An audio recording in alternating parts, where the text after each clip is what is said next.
జీవితంలో ఒకసారైనా bagara rice with chicken కాంబినేషన్లో తినండి. అబ్బబ్బా అదుర్స్. ముందుగా టమాటాలు, ఉల్లిపాయలు, పచ్చిమిర్చి శుభ్రం కడుక్కొని కోసుకోవాలి. తర్వాత చికెన్ శుభ్రం కడుక్కొని గ్యాస్ వెలిగించుకొని పైన దాకా పెట్టుకోవాలి.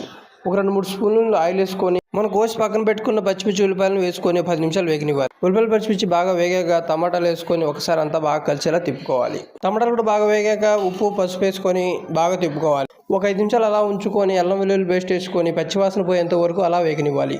మనం కడిగి పెట్టుకున్న చికెన్ వేసుకొని ఇంకోసారి బాగా తిప్పుకోవాలి. ఇంకోసారి కొంచెం పసుపు, కారం, అలాగే గరం మసాలా, చికెన్ మసాలా వేసుకొని ఇంకోసారి మంచిగా తిప్పుకోవాలి. ఒక్క పావు గంట అలా ఉడికిచ్చాక కొత్తిమీర వేసేసి దింపుకోవటమే. మన చికెన్ కర్రీ రెడీ. ఇప్పుడు బగారా రైస్ చేసుకుందాం. దాకా పెట్టుకుని 2 స్పూన్లు ఆయిల్ వేసుకొని బిర్యానీ దినుసులు వేసుకోవాలి. తర్వాత ఉల్లిపాయలు పచ్చిమిర్చి వేసుకొని 10 నిమిషాలు వేగనివ్వాలి. అవి బాగా వేగాక కొంచెం జీడిపప్పు, అల్లం వెల్లుల్లి పేస్ట్ వేసుకోవాలి. అల్లం వెల్లుల్లి పేస్ట్ పచ్చి వాసన పోయేంత వరకు వేగించాక టమాటాలు, అలాగే కొత్తిమీర, పుదీనా కూడా వేసుకోవాలి. గ్లాస్ బాస్మతి బియ్యానికి గ్లాసున్నర వాటర్ వేసుకోండి. పర్ఫెక్ట్గా కుక్ అవుతుంది.